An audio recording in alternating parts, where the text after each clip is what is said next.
Okay. So before Despina takes all of my words that I'm going to say in introducing her, she has left out her master's degree. Okay, go ahead. In the list of the 3 degrees that she has. I'm Nancy Davenport. I'm the university librarian, and it's my pleasure to welcome all of you to this edition of Books That Shaped America, which we are doing this year in co-sponsorship with the Humanities Lab. This is a series of books chosen by the Library of Congress several years ago, and they selected 88, allowing the public to recommend another 12 to add to the list. And the list was put together not because they were the best books ever written, not because they were the prize winners, but because they started conversations, or they changed the way we did things. If you think of Dr. Spock, or the kinds of books we read to our children, if you think of Goodnight Moon and Snowy Night. They also talked about, we have another one of our professors in the room today who gave another book talk on A Tree Grows in Brooklyn. And it was a lot about how we lived our lives. So the library's been happy to start these conversations, and particularly when community members come in, because it's one of the great benefits that we have of being able to talk about books in community. So let me finish this introduction. And thank you, Despina, for agreeing to do this as well as helping us shepherd this list through here. What she may have said before I walked into the room is that this book continues to be, or the movie made from it, continues to be the most popular movie of all time as measured in today's dollars. It's to some extent, watching that movie is almost a rite of passage, at least for girls, as we go through thinking about life and growing up as a young woman. And in some sort of weird way, for me personally, Scarlett's always represented a very strong woman.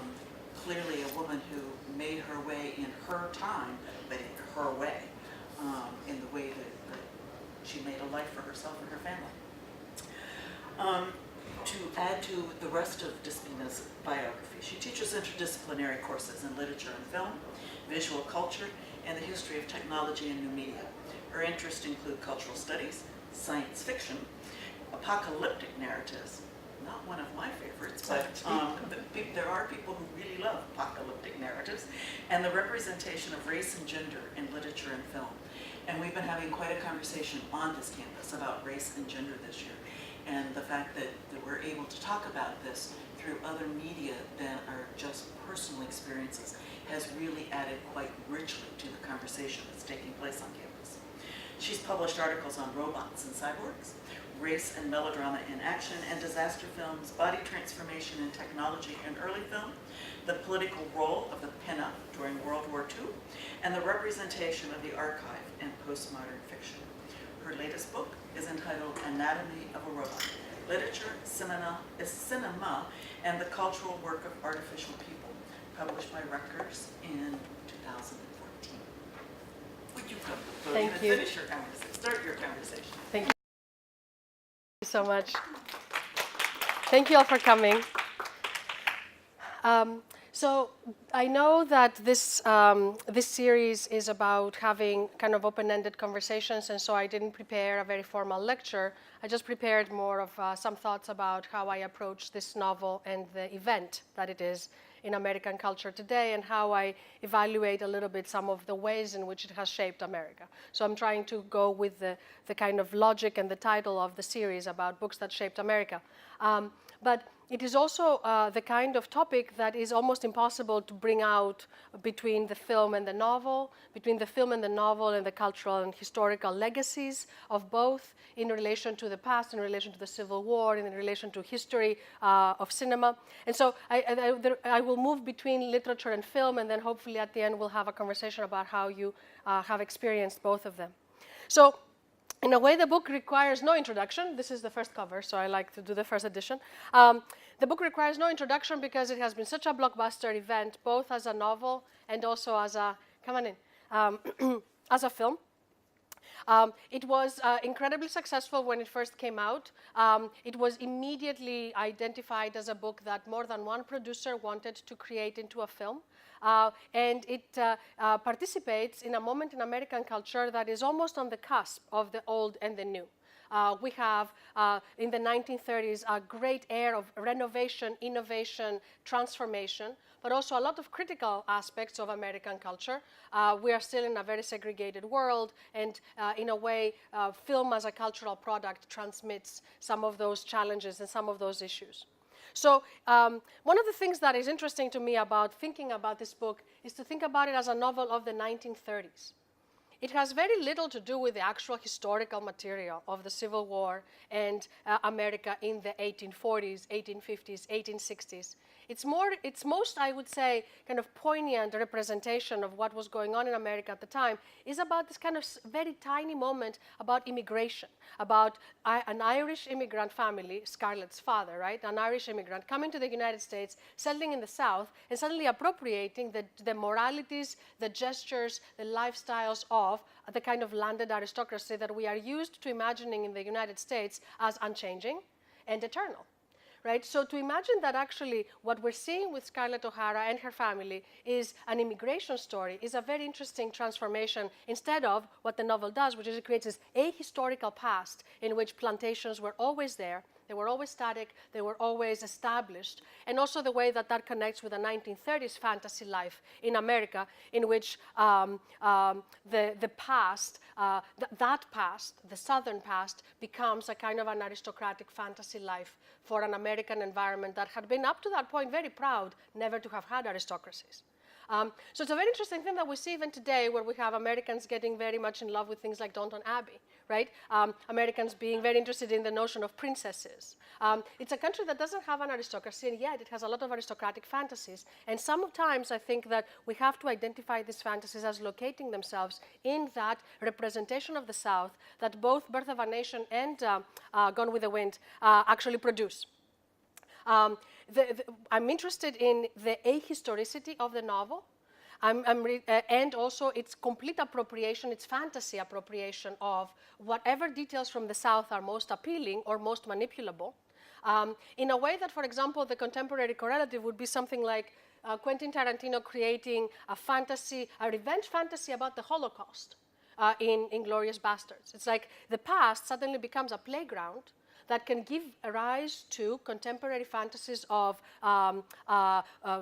victory, or contemporary fantasies of comfort, or contemporary fantasies of if I had all the money in the world, that's how I would have lived. And so there's something so pernicious and difficult about how the book transforms the past into that fantasy and then is so powerful in that fantasy space that we can never necessarily recapture the past without it. And so right now it feels to me that a contemporary historical point of view, I would love to know what you think about it, has to swim through some of these fantasies in order to get at all to the past and to get to the complexity of the past, the tensions that are not at all resolvable through the story of the novel. I think that I have two slides that are very similar here, but so this is the same.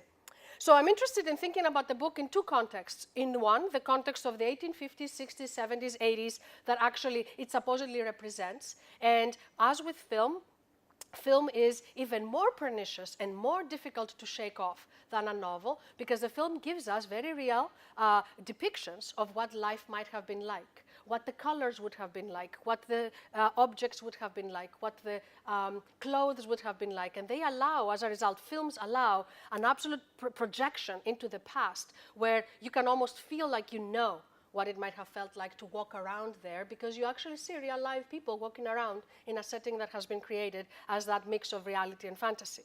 On the other hand, the book works really very well if you think about it as a novel and also as a film of the 1930s. It is a story about capitalism. It is a story about money. It's a story about surviving during very, very hard times. The things that we see Scarlett experience, the way that she always figures out how to land on her feet, the way that she figures out how to make money, how to survive, how to transform herself into a very radical, modernizing pace.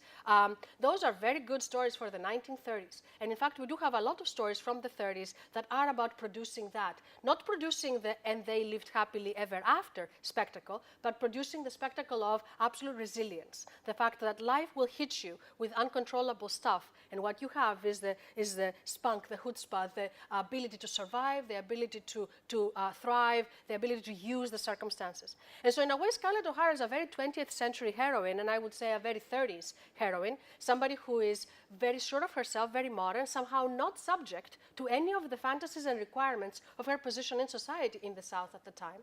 Right? In a way, Melanie is the depiction of a person who has absorbed that culture and that life and is acting out of those moral, social, and emotional values. And Scarlett seems somehow immune from those values. And she herself has a fantasy of the South in the way that she falls in love with Ashley, who is the classic old-fashioned Southern gentleman. So it is as if Scarlett becomes kind of a strange transhistorical figure who is a woman from the 30s positioned into the place where she could love the clothes and she could love Ashley, but otherwise behaves as a very modern person.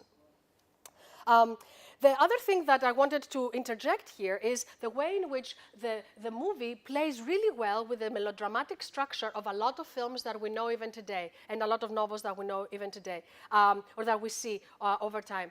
A national story or a transnational story or a global story being given to us through the lens or with the addition of the point of view of a personal story.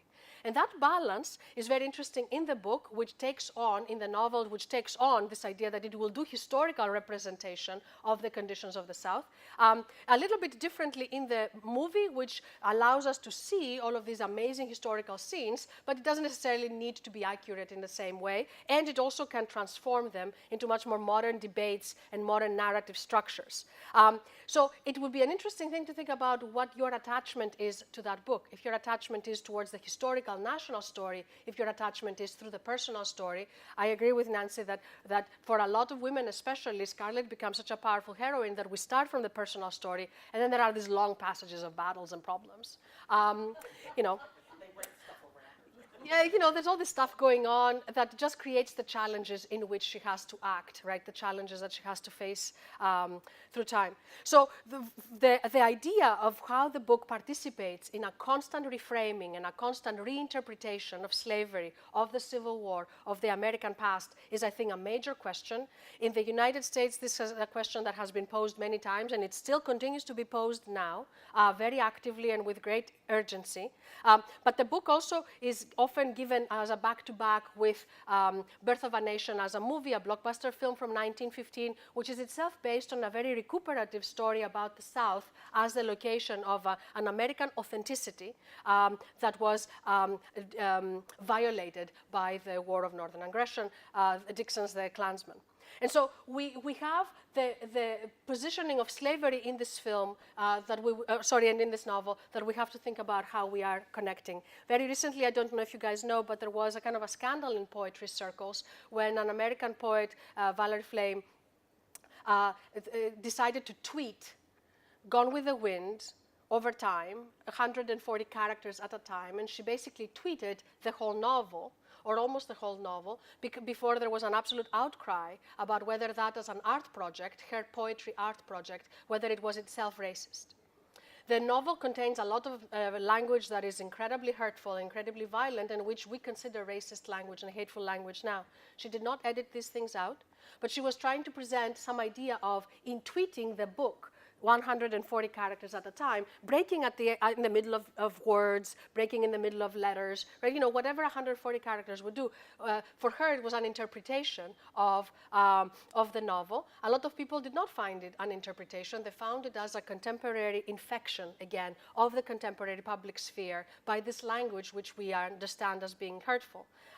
There are some contaminating elements about the book. There are some elements in which you are seeing Margaret Mitchell trying to create an idea of what would it have been like to be comfortable in that setting, and in a way creating a very fictional position of comfort, which may or may not have been the position of people in that setting, right? But it does transmit some idea that I think is phantasmatic about the comforts and the beauties of the Old South, the kind of gallantry of the Old South, which comes straight out of things like Birth of a Nation and some of the Southern literature of the 1890s to 1910s.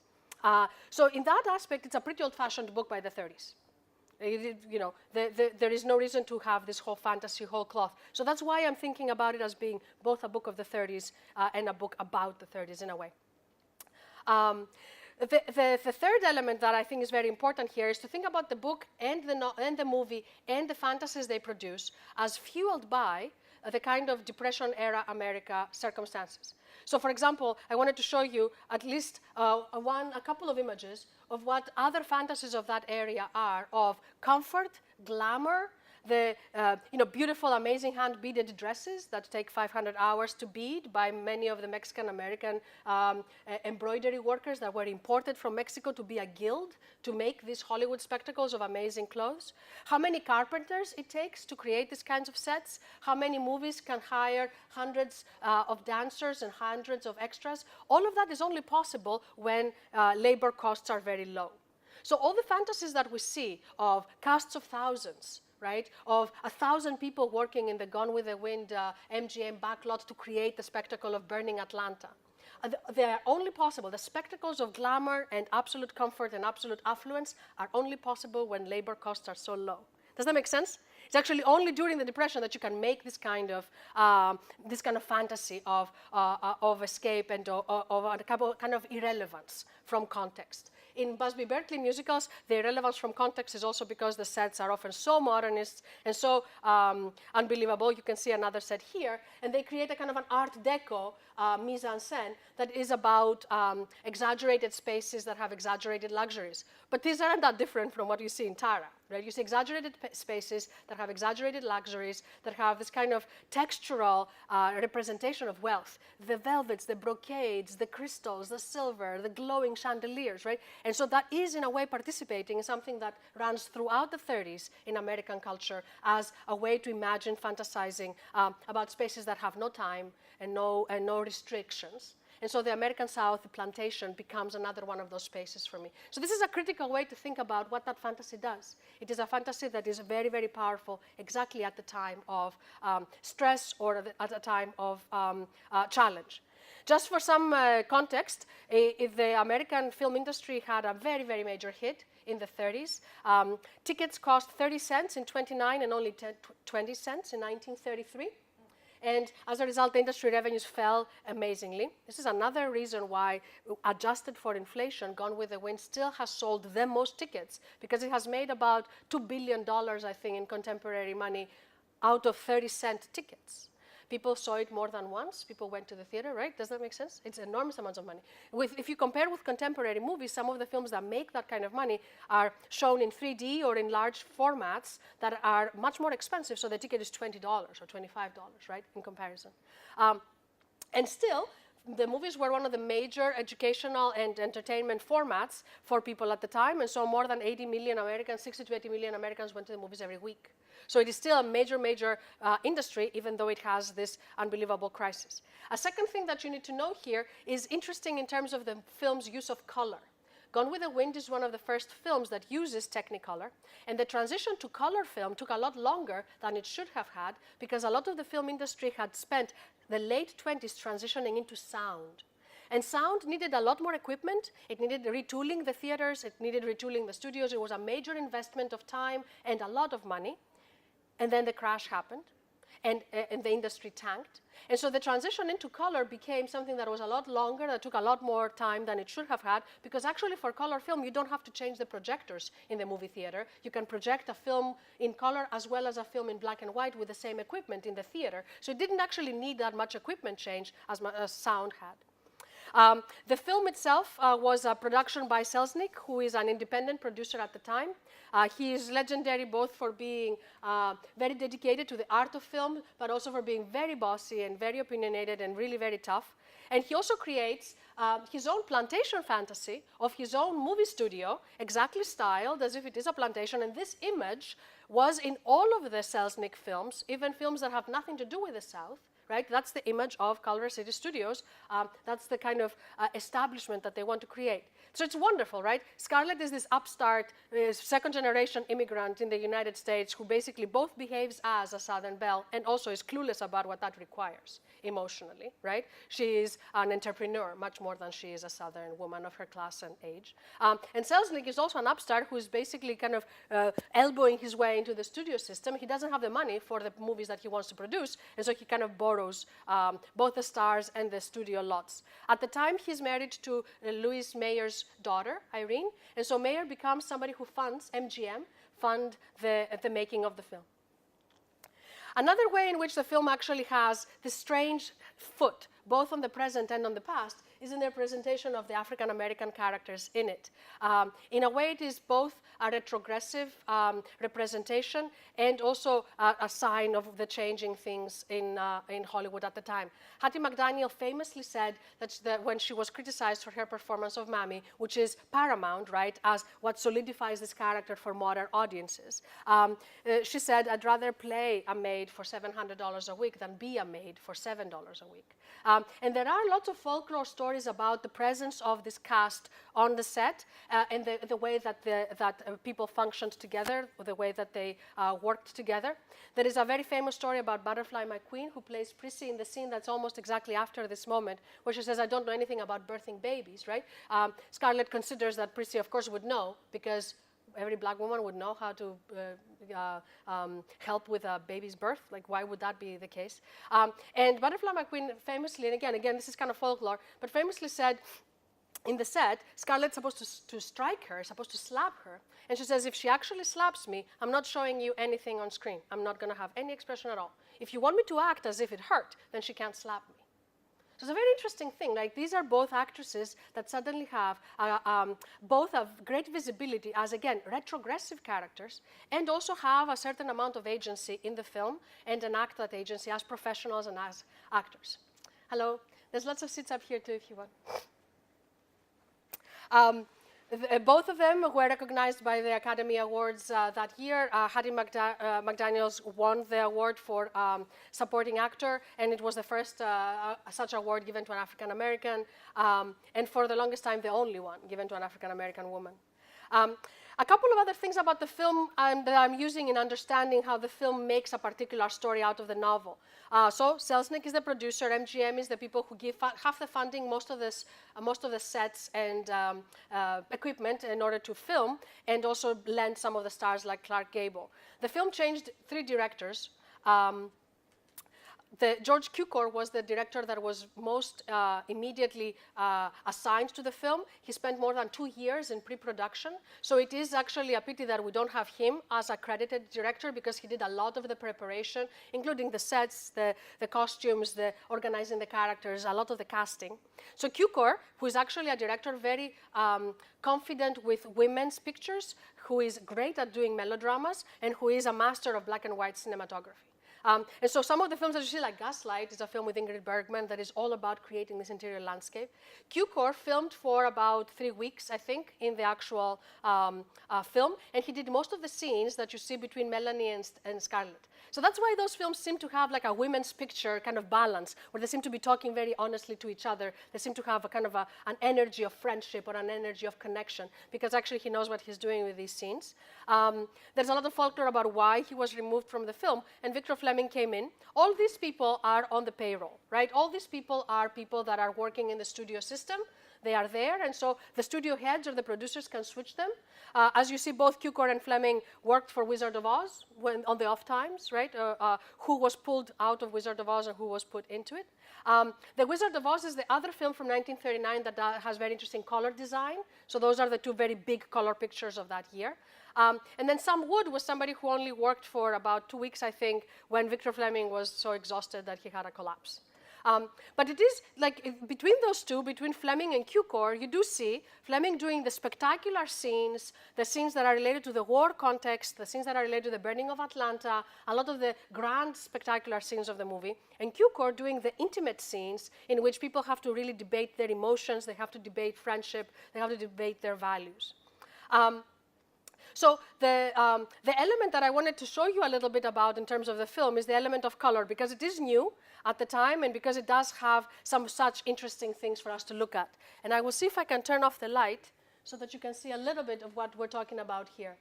I wish that I had a couple of slides of Wizard of Oz so that you can see how different the color is between the 2 films and how quickly, it's the same year, right? Wizard of Oz is also coming out in 1939, but how quickly color becomes something that is no longer a fantasy space, but needs to be able to be used for realistic representations of what color might look like in the new realism of color of the movies. I'm not saying how it would look like in reality, because it's film. It doesn't have anything to do with reality, but it tries to imagine that it does. What we have in Wizard of Oz is sometimes we have these very spectacular sets and where everything is glimmering or everything has stripes or everything has bizarre shapes. You don't see any of this here. You have a very centralized set of colors, very centralized palette that are working both with a color vocabulary and with a black and white vocabulary. So for example, in both of these scenes, you actually see that Scarlett is in the center of the frame, and she also is wearing the kind of color that isn't replicated anywhere else. Right? She's wearing white in both places. She's surrounded in these circular spaces by other people, and most of the highlight, the most intense light, is on her. That kind of framing would work both in black and white and in color. But if you didn't take care that, let's say, the men's suits would flow with each other in terms of color, you would have a cacophony of colors. And you see that in Wizard of Oz quite a lot. There is I think my favorite Wizard of Oz cacophony moment is when they get to Emerald City, and it is all green, but all different types of green, and it really doesn't work. It's overwhelming. It tires your eyes. It's very bad color design. Nobody says that about Wizard of Oz, but there are some elements of very bad color design. We don't have this here. Everything flows, right? There's a lot of gray so that your eye can rest. There's a lot of centralization of color. There's a lot of warm, very warm tones in the light. Let me show you some more of that realistic tendency in color. They are not afraid to use a lot of pale colors because they're actually going for saturation. So for example, in black and white, this would not necessarily be a very easy frame to pull off. The person that would stand out the most in that frame would be Mammy, because a complete black outline in her dress is what draws the eye. So this is a lot of confidence to actually have something so pale and so gauzy with not that much kind of contrast between outfits and spaces, and to have that be so central in the frame. On the other hand, we see a black and white cinematography component here, where you do see the person with the black dress being so easily discernible, and so both Red and Scarlett really become so identifiable as the outlines of the two people who fit together, because they are the only two people. Actually, they're not the only ones, but they're the two main people wearing black in that much more colorful space. Again, the space does have some distractions, and this is two different qualities. I think that one of them is recolorized. I think it's this one. The space does have some distractions, so if you imagine her wearing a blue dress, it wouldn't work as well. It's only because she's wearing a pure black dress, and it is such a strict outline.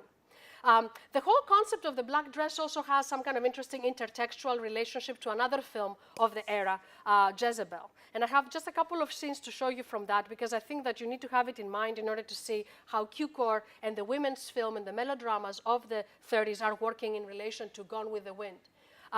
In Jezebel, Bette Davis plays a Southern belle. Again, I think the movie is actually inspired by Gone with the Wind, but it did not, the novel, but it did not have the rights to implicate the novel in any way. And so it becomes a story of a Southern belle who's very spoiled. And she has a guy that she loves, played by Peter Fonda, but she torments him because she's so tempestuous and so entitled. And so she actually does play a Southern belle in the Southern belle kind of tradition. She decides when she goes to a ball that she does not want to wear a white dress like all the other women, but she wants to wear a red dress. Of course, in black and white, the dress appears black. And what emerges is a real gender division in which all the women are wearing white, all the men are wearing black. And by wearing something non-white, she has actually made a real gender transgression. Like she has actually, it's not just that the dress is red or that it's too off the shoulder or that it's a dress that was originally designed for a prostitute or a loose woman of the town. It's that she's also stepping into a kind of masculine privilege. And the film does this beautifully. All of the women are split up and create a white perimeter, and then the men behind them are in a black perimeter. It has like a nuclear explosion kind of effect, or a drop in the water kind of effect when you see the choreography. She, of course, tries to save the day by taunting all the men in the room, including her boyfriend. She says to him, "You basically are chicken. You're afraid that somebody will call you out." Or that you will have to call somebody out because they will insult me because I'm wearing this dress. So she plays a whole slew of the Southern, how to manipulate Southern men into doing what you want, basically, which is the same thing that happens with Scarlett, on the basis of honor and decency. And of course, these guys almost fight a duel over her. And as you see, she's very machinating there. And the kind of transposition of that. And then at the end, there's a lot of opportunities for her to atone, and she does. This is the subplot that we see with Scarlett and the red dress. right? The dress is too scandalous for the time. In the movie and in the novel, these dresses are all about consumption. That's why I'm talking about the book as a book that is also related to capitalism. About consumption, about the conspicuous consumption of somebody who is having actually a very good financial situation at a time where the rest of the South is suffering. And so it changes the story of what that dress would have played as in the 1930s women's film into a story about money. But implicitly, and for audiences of the time, both of those storylines would have been together. This I wanted you to see because it's the kind of color analysis that somebody did of the film, of how intense, some of the intense films are in tiny, tiny little doses, and how it creates a kind of a pale and neutral, mostly neutral space for the faces and the skin tones of the actors to come through. Filming skin tone, and naturally, was something that was a real challenge at the time, and it was really an issue. And it still is, and in fact, the fact of colored film also creates real difficulties about how people are not really well trained to light and to film people of different complexions, including people of African American heritage, whose skin sometimes looks very gray if it is not lit correctly on film. So then we have a lot of really interesting stuff about color.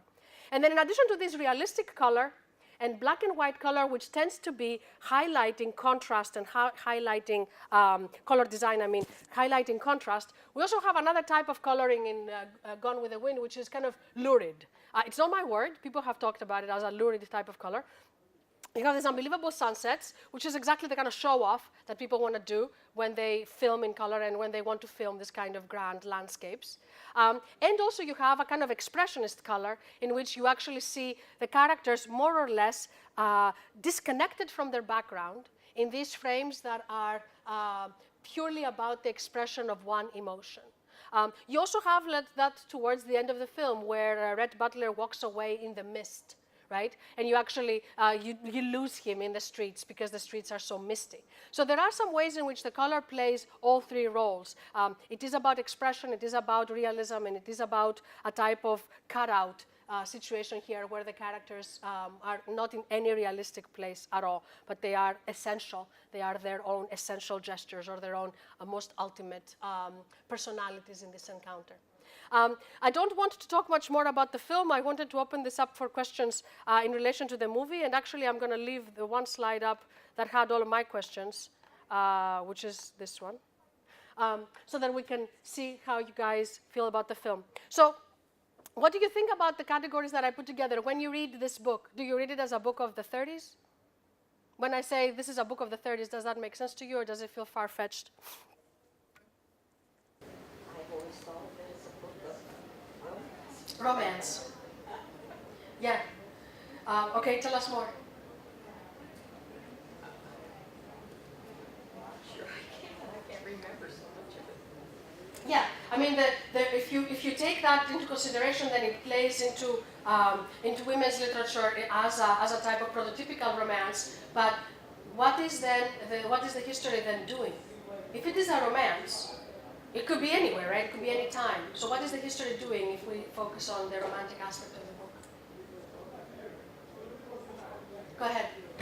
Yeah, I think it's providing a certain kind of comfort, and it's for the South continuing a tradition that began right after the war to create the legend of the Great Lost Cause. Yes. The movie comes out in 1936. I think in 1935. 39. The movie is 39. 39. Yeah, that's right. The book comes out in 36.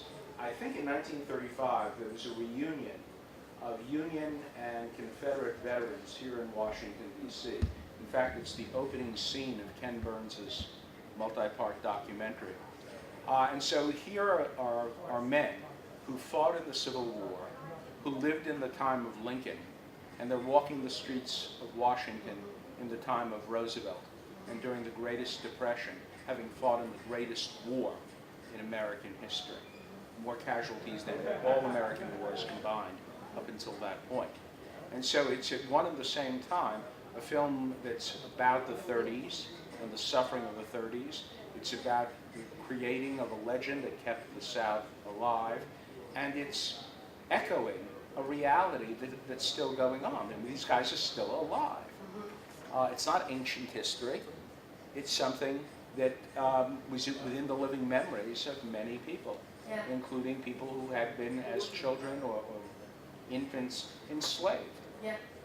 And the movie doesn't make too much of that because, again, it's the 30s. Yeah. And the civil rights movement is a long way in the future. Mm-hmm. And so the emphasis is on the South, the reputation of the South. The South held a special place in American political life. Roosevelt couldn't have operated without the South and Southern loyalties. Southern loyalties are very, very important for the 1930s, the Democratic Party and to policy making generally. So there are so many layers here Yes. that are being played out. But one of the things that I think is an interesting problem is, given the fact, as you're saying, that people are still alive who remember both slavery and the Civil War and Reconstruction and all the things that followed, then how does this novel come in and make such a fantasy out of it? You would think that there are people who could actually say, this is wrong, right? So you are seeing a kind of a willfulness to create the fantasy, right? The facts are there. There are lived experiences where people will say, I know exactly, my mama told me, and I know exactly this wasn't like this. And somehow that is not at all a point of view that challenges the fantasy of the novel. It fuels it. As we do with all wars. Yeah, yeah. After the war is over, we create a series of fantasies about the war, Mm-hmm. of heroism, of bravery, and, you know, to an extent, some of the more recent films have reacted against that. The most particular, Saving Private Ryan. Mm-hmm. I mean, most people who've actually been in combat argue that the first 20 minutes of Saving Private Ryan is the most realistic that's ever been done about combat. Yeah. But after every war, we do this. Okay, the question for that would be, okay, why does American culture choose that particular perspective of the South to make into its romantic fantasy? Right? You could imagine that you could have a similar movie or novel that would be the valiant, that would be the valiant soldier who wants to fight for liberty and the Union, and therefore goes and fights against the South. Right? And somehow we don't have that movie in the 30s. What we have is a new reinvention of the South as a space of an American historical image, an American historical authenticity, an American historical romance. And by making the Southern situation romantic, I think that we do have a certain legacy there that is very hard to shake for the rest of the century. The thing that none of us have access to, that then becomes a contamination into our hearts about what the South was like. Yeah, that's... So what if the movie had never been made? Yeah. And there was just the book? Yeah. That's a good question. Um, What do you think would have happened? I don't know. And I'm wondering about what visuals. I read the book before I ever saw the movie, Yeah. but I don't remember my visuals that I created in my head because they've been replaced Yeah. by the ones that the movie has superimposed on them. Yes, and instead what you have in the novel is you have a language that sometimes is very difficult to deal with because it's trying to do Southern accents and Southern dialects that are very old-fashioned and wrong and insulting and violent, and so that would have transmitted, again, a type of 30s idea of what the South might have been like, but almost unadulteratedly alienating. You don't actually have that, right? You know, Mammy has a little bit of an accent, but she is not at all doing the kinds of long, discursive formations that you see in the novel, and it's just about showing off her as a person who speaks differently in the book. You also don't have the transmission of all of this racial vocabulary that the book has. So there's something about film language actually modernizing the book. I think it feels a lot more antique to us now. You have all this vocabulary that, again, Margaret Mitchell is trying to reinvent as if it was a current vocabulary in the South, and that people now find very offensive. And it continues to be, like, it's as if it's carrying its little radioactive offense in a way that the film mitigates it by making things a little bit more understandable, a little more modern. Yeah? I was gonna say, I've not read the book, but hearing stuff like that, it makes me think a lot about, I know we were just talking in your critical approach class about the movies of the 30s and about the fact that a lot of their narratives are specifically about trying to overcome that sort of like the world will push you down sort of feeling. And I think that's definitely something that comes into play as far as like the modernization of the movie from its novel, because that really does make it one like within the canon of 30s movie narrative. because it really is like the takeaway for me for the Gone with the Wind movie was always that narrative, the narrative of overcoming the hardships that life throws at you, an Yeah. economic stance even. Yeah, that's right. I think that in that respect, it definitely fits very well in the 30s. About survival, about resilience, about, you're not controlling the world, but you can control your own reaction. And we admire Scarlett precisely because she's so strong and because she manages to survive no matter what. A big change between the novel and the film is, of course, the fact that in the novel, Scarlett has 3 different children by 3 different men. And she kind of always somehow returns into the position of some of the eligible and manipulative bride to be. She seduces another person based on how she wants to move laterally in society. But the fact that in the movie they make her so virginal, right? That it is it's as if there has never been any consummated marriage up until she meets Rhett Butler and he carries her up the steps that one time. It is some way in which even some reviewers of the film in the 30s said, "Oh, too many marriages. They should have stayed with just the one love story between Scarlett and Rhett Butler." Like it's like they wanted to make it even more streamlined, even less of an epic than it is. There are also things that are missing from the movie that were very powerful sentimental parts of the novel. I remember one of the scenes in which, in a kind of an absolute excess of plot, Melanie and a whole bunch of women and some widows of people who have fought in the Civil War are going and polishing and cleaning the gravestones of the Northern soldiers who have died in the South and are buried in the South. And the Southern women are doing the most decent thing that they could imagine. And the way it is described, you'd be like, oh, how did these people not win? They're so nice. It's just so impossible, and then, of course, Melanie has a long speech about how she wishes. Actually, it's not a long speech because Melanie never has long speeches. But Melanie has a speech where she says she wishes that if her Ashley were to die in the North, that some Northern woman would have, right? So it does create a real sentimental idea about women's participation in the war, and then it puts a little bit under the rug the representation of the Klan as something that is going to restore a Southern manhood, the women who are secretly sewing robes and helping or pretending to be a sewing circle so that the men can go out. There's so much stuff there, especially for the 30s, which is a time where some of these things are suddenly becoming a lot more possible to speak out, and where suddenly lynching and the actions of the Klan are a lot reduced. Right? After 24, 25, we have a radical reduction of this kind of violence. And so this movie comes up to actually represent, again, to recreate the moment of a violence that is just beginning to ease up in terms of American culture. I have some statistics if you wanted to see that. But it's just fascinating me. I cannot get over how many of the elements of both of the novel and of the movie should not have worked. And then they do. They should not have worked as fantasies. For an American audience that is in crisis, what is this fantasy of a kind of eternal aristocracy?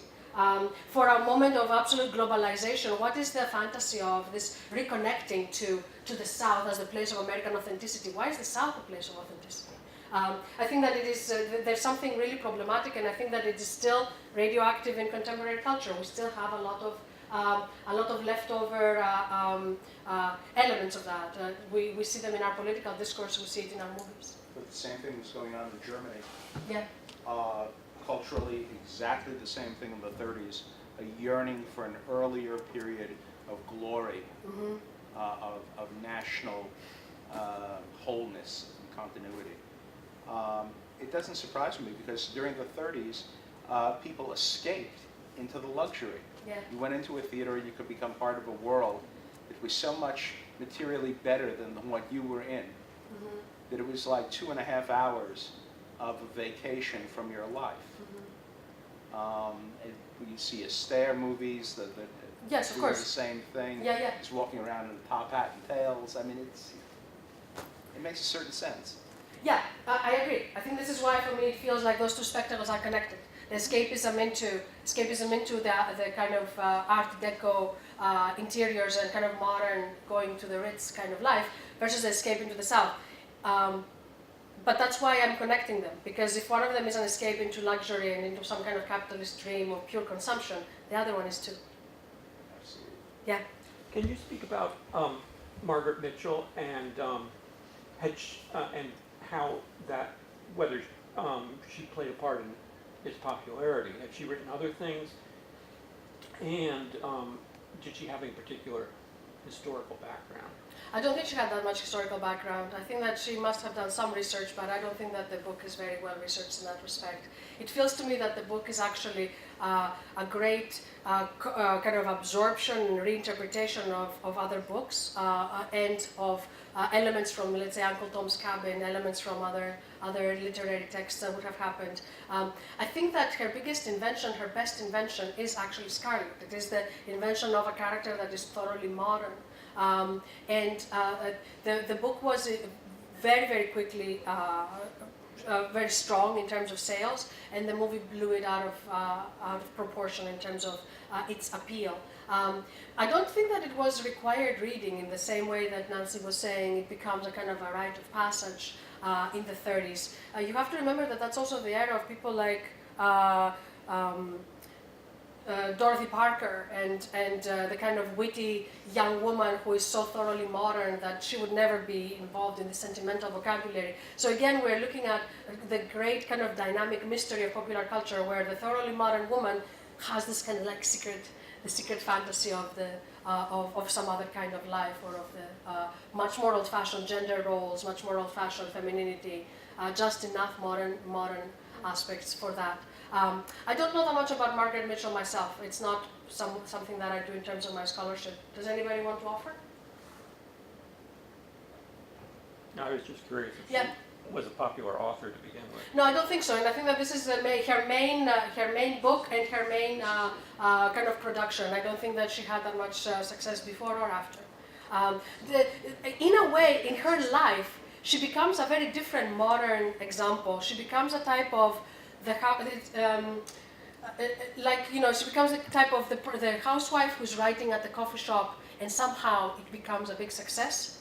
Because I think that this is how people represented her for a little while. Somebody who just didn't have any pedigree as an author, any business being an author, and then here she is, and she has made such a big success. That in itself is a little bit apocryphal. I think it is a little bit problematic because women authors that are very successful are always represented this way. Like, Harriet Beecher Stowe represented as the little woman who wrote the big book. And so I think that there's something about undermining the romance as a literary genre, undermining women's literature as literary production. Maybe I am undermining her too by saying she didn't do that much research. I shouldn't say that. But it isn't a book steeped into the historical. It's a lot more about creating the feeling and the emotion. She does do that, and she also has this kind of very pointy and kind of rollicking descriptive style, where everybody's being described so expressionistically. She describes the young men of the South as young animals, or that are like the best of the breed of the Southern gentleman, or something like that. There's a lot of really kind of salacious vocabulary there that I think was refreshing and also quite modern. She's not Stowe. Like, she does sentimental things, but it is not sentimental language. It is very 20th century language. Yeah. She's also playing off the single most popular novel in the antebellum South, and that's Ivanhoe by Sir Walter Scott. The South completely embraced that novel because it represented their own fantasies about who they were in terms of the Cotton Kingdom. Yeah, yeah. They were an American aristocracy. Yeah, and all of these things are, still pernicious. They describe the South as an aristocracy instead of describing it as a type of capitalist economy.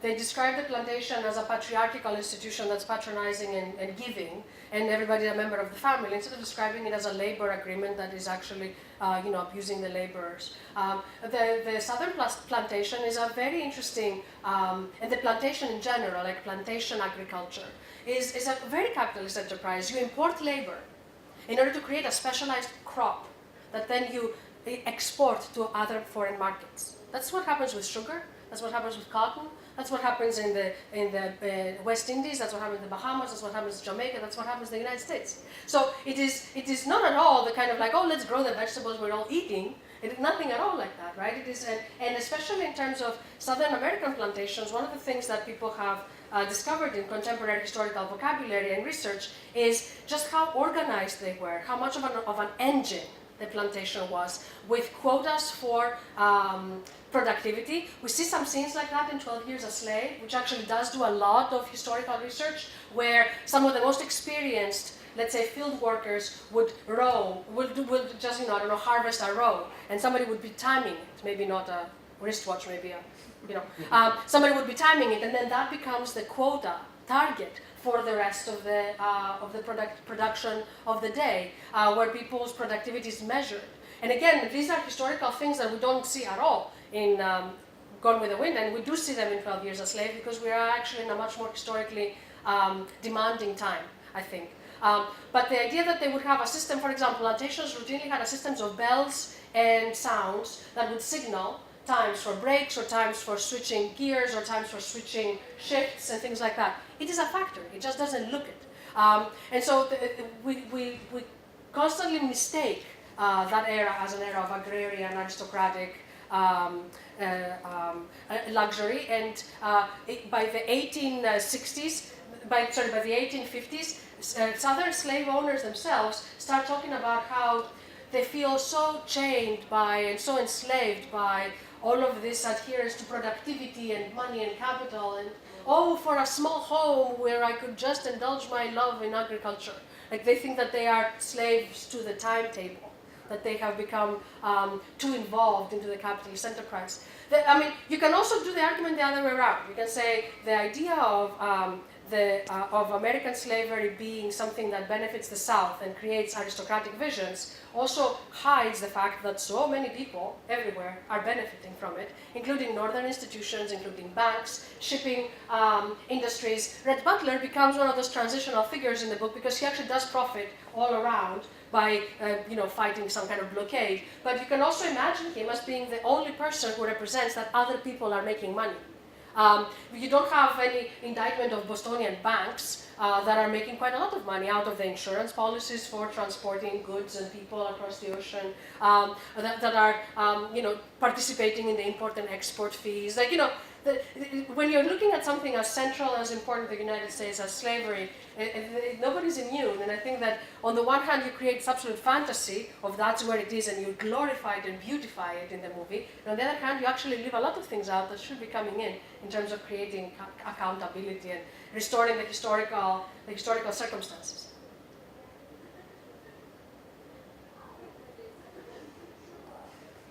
Go ahead, Sean. Yeah, so I'm always surprised that it seems like the plantation romance really does catch on as a genre for romance novels, but not so much for film. And I was wondering if there is a sort of reason for that, if it's just the scale of this film is something that can't be repeated, or if it's a more complex answer than that. I'm not sure. So a plantation romance like Gone with the Wind, Yeah. like people in the South falling in love? It seems like there aren't many films like this that come afterwards, and you would think with the immense success that might be something that studios would try to do. Yeah, let me think a little bit. I think you have a lot of costume dramas.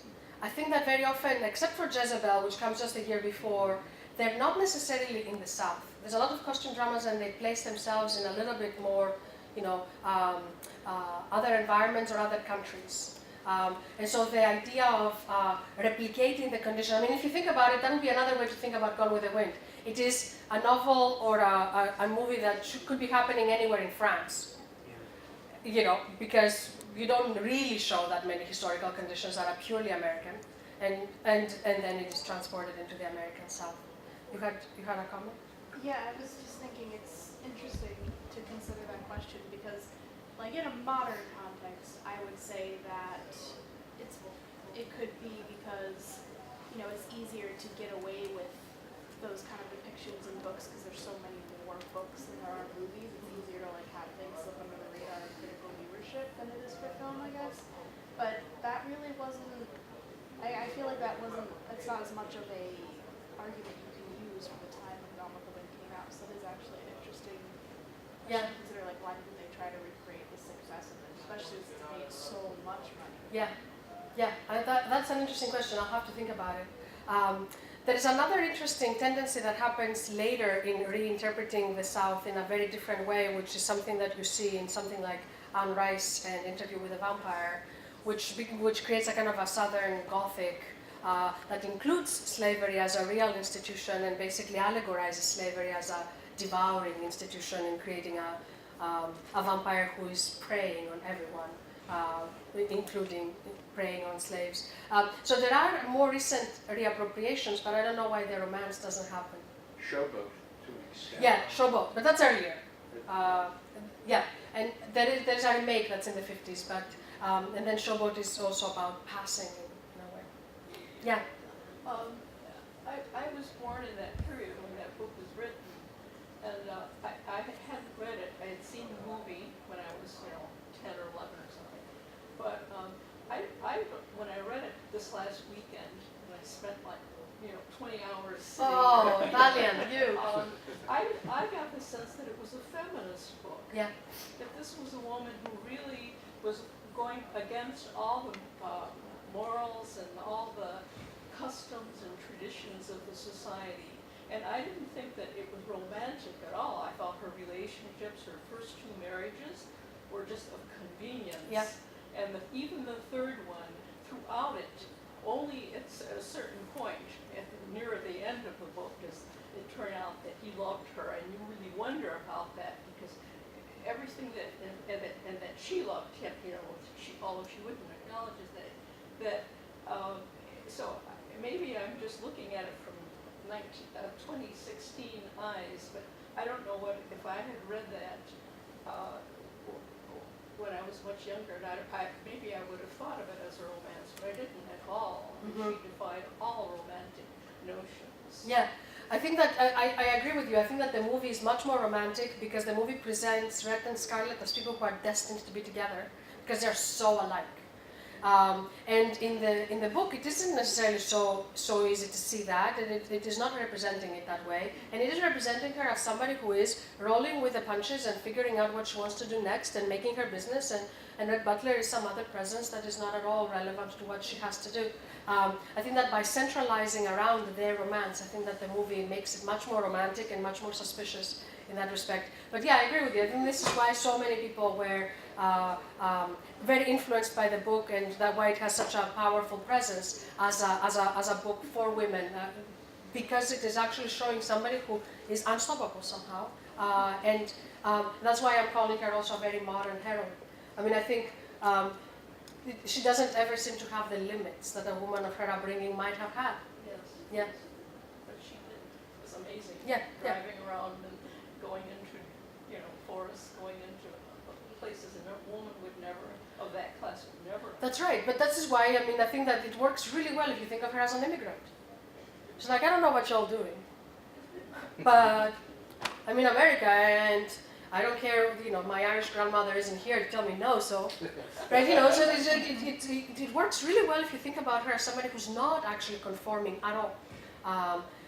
And so that's why then the movie has to figure out a different balance how to sell her as a super conventional person that is selfish and petty and self-absorbed and narcissistic, and that's why she does all these things, which is not at all how she is in the novel. Yeah. Well, Despina, I've come to see her in an entirely different way. Now, I'm not saying she's a sociopath, but I think she has sociopathic tendencies. And that's not something I would have said, as an early reader of Gone with the Wind. I was growing up not long after it, not too many years, not too many decades after it came out. And someone told me that Jackie Kennedy had read it 10 times or 12 times or something as a girl. So I was determined to read it. And I look at the way she acts now, in retrospect. I haven't read it since then, but, she marries 2 men who are intended for other women, and she doesn't care. And there are many other things she does that are just simply expedient, where she throws people aside and she uses them for her own ends. So she might be something of a feminist. I could see that interpretation, but I reflect on her now, and she seems really, it's pathological almost, that malicious. Yeah, I think that is perhaps what makes her attractive to a lot of people. That she's behaving she's not a good girl. Whatever you have been told to do is what Melanie does, and she's not gonna ever do those things. She's gonna do the opposite things. The character that is the most vilified in the novel is poor India, who is just, totally like, she always is thrown through to the wind of whatever has happened in the wake of Scarlett's actions. And so if you imagine it from the point of view of a young reader who is trying to find models for being, she provides a very powerful model that is also prohibited. Like, you don't do those things. You don't do those things to your best friend. You don't do those things to other people. And even in the movie, you can see that she doesn't even realize how good of a friend she is with Melanie. She thinks that Melanie is this goody two-shoes, which is just really silly. She doesn't even realize her own attachment to Melanie up until the very end when Melanie is dying. I think that for women's literature, the position of somebody who's going to be ruthless and active and kind of behave like a guy, instead of thinking, what am I doing, what are the repercussions, how do I negotiate or reconcile the demands of what I want with the demands of what I should want. And she doesn't actually try to reconcile that ever. She's like, this is what I want. And so in a way, it is as if she's not in that classic feminine position in the novel. She's in a position of pure action, instead of negotiation or I'll do this, but then I have to do that. Like, she doesn't do strategy, basically. She's just a force for pure action. So when people read it in a gendered way, they read her as petty, or they read her as narcissistic, or they read her as sociopathic. If you read it in a different way, I mean, I was reading her kind of also as an immigrant, which is funny. But if you read it in a different way, it is as if she embodies all the things that you do not know how to express if you are growing up within classic patriarchy. Because classic patriarchy tells you you should be a good girl, and this is what that girl does. And so that's why she's also very liberating, I think, for a lot of people. And that's why the novel, I think, it's very important that she doesn't just marry once. It's important to say, and this is part of the business for her. Like, this is how you progress in the world. In that respect, the book has some similarities with early novels like Daniel Defoe's Roxana, which is a woman who is exactly like Robinson Crusoe. So a woman who is early capitalist, gonna survive no matter what, out of her wits and out of her body. And she is sometimes a courtesan, sometimes a wife, sometimes a prostitute, but she always makes money. And at the end of every relationship, she says, well, that was really good as long as it lasted. I got 5 pieces of cloth, 3 plates, 1 silver bowl, and she puts it in a bag and she goes to the next affair, right? And so it's a very picaresque book, which is very similar to Robinson Crusoe, except that he creates an agrarian kind of plantation economy, and she creates a kind of an entrepreneur who's kind of on the run. And part of it is that she also is selling herself. So you do see the kind of marriage and capitalism and marriage and success manipulation in the book, which I think is the non-romantic part. It's not like I'm going to hold on until the right guy comes along. It's the idea of manipulating the social conditions and responding to them in a way that makes you some kind of profit or that allows you to survive in the book itself. The Scarlet Woman of the 30s. Yeah. Yeah. Yeah, people have talked about Scarlet as a name for her as well, and whether that has importance. Scarlet A. Yeah. How do you feel about her attachment to Ashley? Fantasy. Fantasy. Well, and also his wife, I mean, her best friend, she was more intelligent than Scarlet was. Yeah.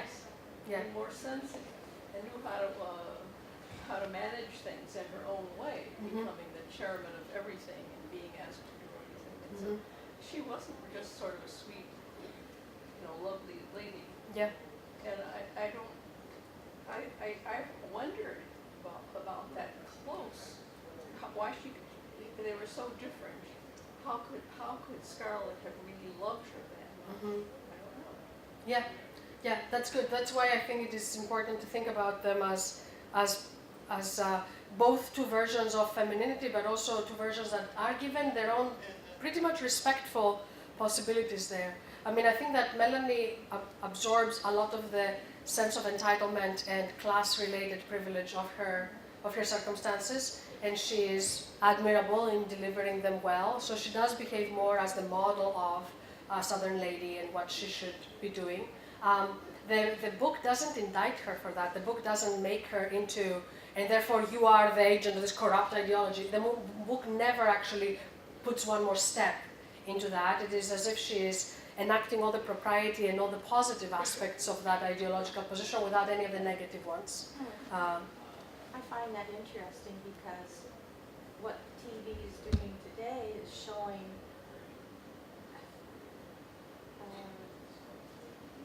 if the common denominator was one way, then they're throwing things at a person that would never have been accepted Mm-hmm. long ago, and all the things they do, and you just think, wait a minute, how is that going to affect the newer generation? Do you have an example in mind? Something you're thinking about? It's just a generalization. Yeah. Yeah.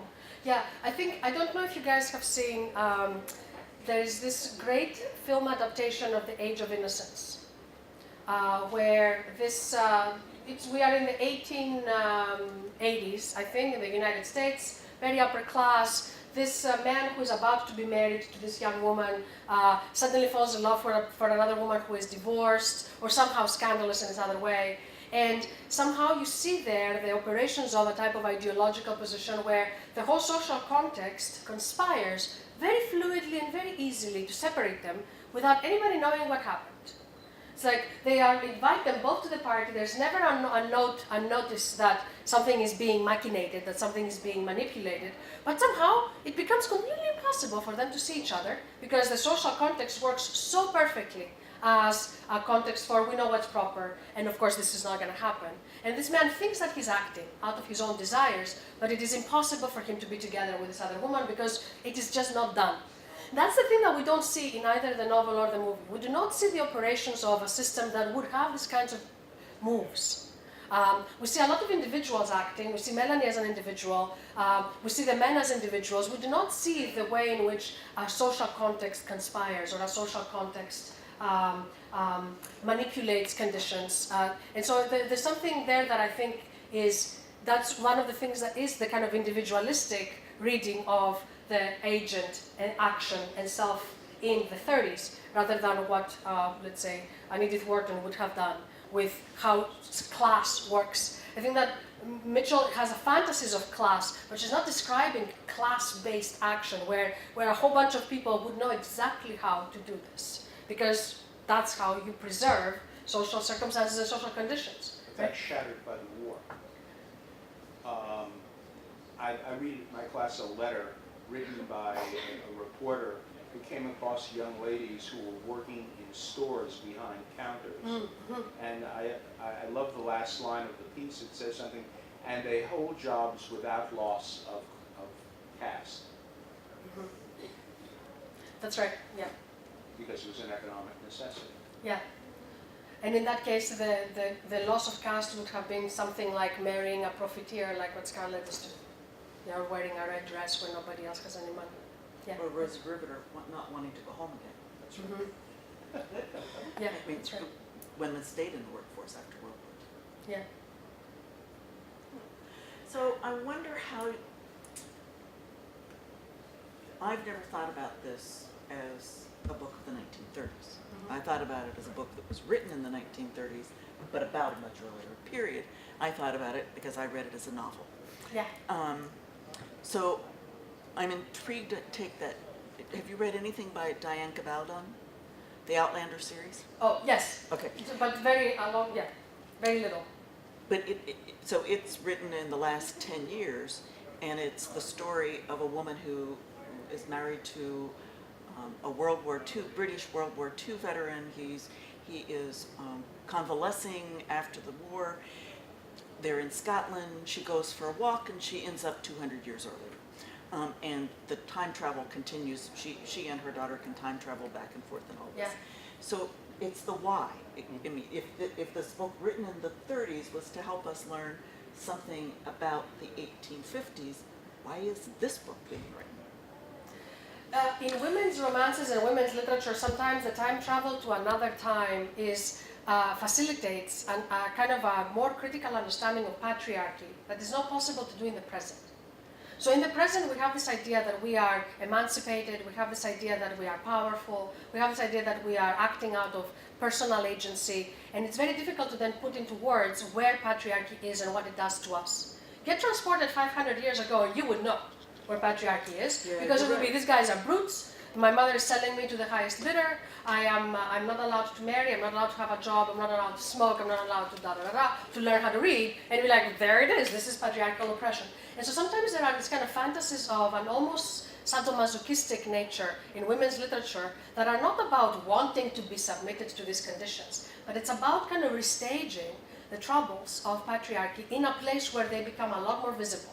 They become a lot more identifiable, and then in contrast, the present is more difficult to gauge. You can see that also in romantic movies that are related or that are addressed to women. Sometimes it's very hard to say, you are a contemporary businesswoman, you are a contemporary, you have your own income, you earn things, you can own your own house, nothing is missing. So there is no vocabulary to describe what you might actually still crave or want, or what you think has already been thwarted by the conditions of our lives. And if you move it to 500 years ago, or 200 years ago, or whatever, those become very easy to see. The problem is that it creates a recuperative narrative where we've come so long, it's always victorious about the present is always better, because we can have jobs, we can smoke, we can go out, whatever. And we can have an education. So the present is always much better, and the past becomes a place for then experiencing the present in its positivity rather than the present in its negativity. Like the things that are missing, the things that bug me. And which she shows by knowing modern medicine that's right. Of the 50s and how to make Right. penicillin. Okay, And the medicine is also a very safe way for a woman to have a job right. in any era. Right? It allows a contemporary audience to identify a position in the past that's possible.